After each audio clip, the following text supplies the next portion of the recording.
Update po tayo ngayon guys. Ipinatawag po tayo ng kaibigan. Kaibigan, ano po ba yan? Nako, kailangan na po pa talaga. Guys, kailangan po talaga ngayon natin po ngayon na maghanda na po. Dahil po sinabi po ng ating kaibigan, posibleng itong lumala ang kalaban po natin ngayon dito, ang China po. Mayroon pong natuklasan si kaibigan. Kung magkakagulo po ang USA, Russia, ano pong mga bansa na yan, mayroon nakita si kaibigan. Natutuklasan po niya ngayon guys. Pupuntiryahin po tayo ng China. Kaibigan, totoo yan. Ito po yung nakita nyo. While na mabisi ang USA dito guys, sa kaguluhan guys, posibleng pinaplanuhan na tayo ng China.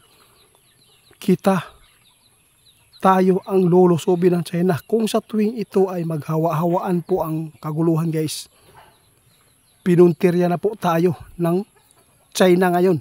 Kapag magkakagulo po, mas uminit po ang tension dito ngayon sa pagitan po ng Israel at Iran. USA, alam po yung gisali na. Kung meron pong mga bansa na tumayong magtanggol po sa Iran dito, posible ito guys, ang China kikilos na. Ito po yung sabi ng ating kaibigan ngayon guys. Nakita po niya ngayon, pinuntirya po ang Pilipinas po, pinaplanuhan na po ng taga-China kaibigan. Bakit ano po pang sasabay po sila sa kaguluhan? Grabe ang talino naman po nila. Natuklasan ni kaibigan ngayon guys. While nabisi sa labanan ang USA ngayon guys, sigurado lulusobin po ang Pilipinas ng China. Kaya ngayon po dapat po talaga tayo na maghanda. Sana yung mga namumuno po ngayon, dapat po paghandaan po nila ito. Hindi po sana inuna po yung mga gulo sa sarili po nilang kapakanan. Kaibigan,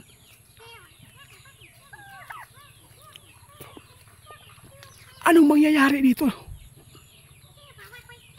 O pasensya na, oo nga, tama po yan. Yes, simpre anong mangyayari? World War III. Ang kalaban po natin ngayon guys, na dapat po natin paghandaan ngayon po, no?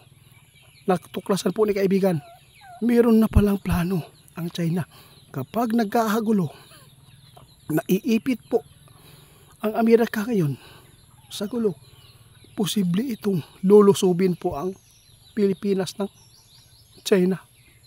Mas lalong malilito ang USA. Maraming nagsasabi kaibigan, hindi daw tayo madadamay sa World War III. World War III na nga. Maraming nagsasabi na hindi po yan mangyayari po daw doon sa atin. Pinuntirya na nga tayo sa China ngayon guys. Dapat po sana po mapanood po ng mga matataas po ngayon, no? Na sana ay hindi po ito tayo maisahan, no? Hindi tayo maisahan sa China ngayon. Sana po mapakinggan po ito ng mga matataas na may mga tungkulin.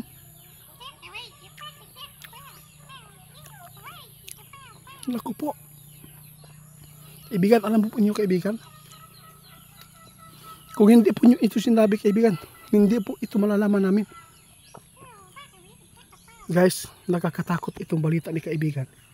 Pinuntir niya na pinaplanuhan na tayo ng China ngayon. Kapag ang Amerika guys, kapag nagkaroon po ng labanan ang Amerika, di ba sinabi po niyo kaibigan noong pagtulungan po ang Amerika dito?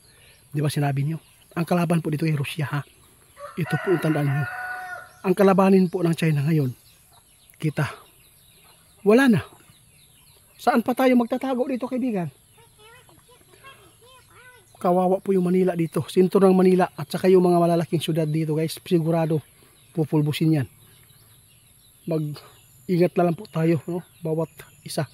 Sana po kung mayroon man kayong chance pa dyan na makalikas po sa mga lugar na tulad po sa lugar namin na mga bundok, mas maganda pa na tayo ay umiwas muna hanggat may magagamit pa tayo mga gasolina.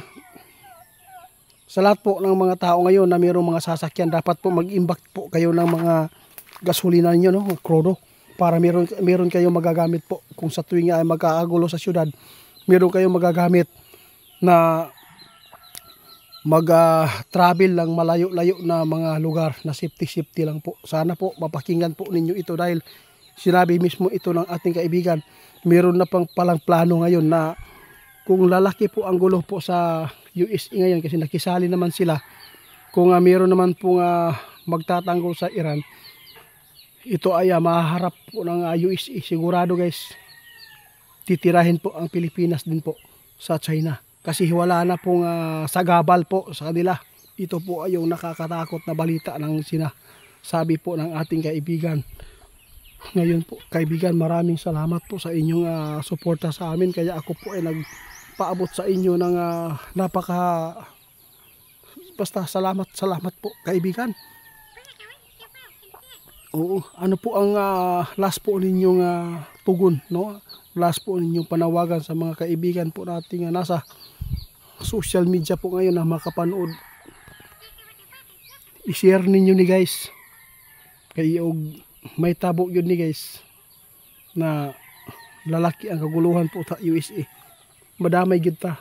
Ang China karon nagplano gid ay hinihintay lang po nila na magkaroon po ng hindi pagkaunawaan po ngayon.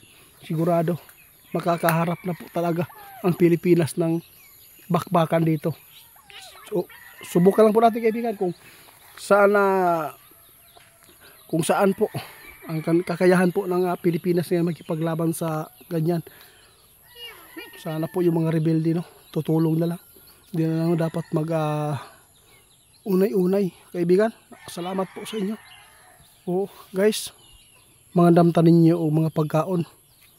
Ito mga bata palitan na tanan og mga vitamins o unsa man diha kay madamay man gyud ta ni. Gipunti rin nata sa China. Giplanuhan nata kung malibog kung malito ang USA ani. USA lang gud ang ilahang gitanaw karon na pagtanggol sa atin. Ang USA lang po talaga ang kanilang gitanaw karon. Naalanganin po ang China sa atin dahil po sa USA. Pero ang problema dito, pag nagkakagulo po talaga dito guys, posible itong magaganap po talaga ang World War III.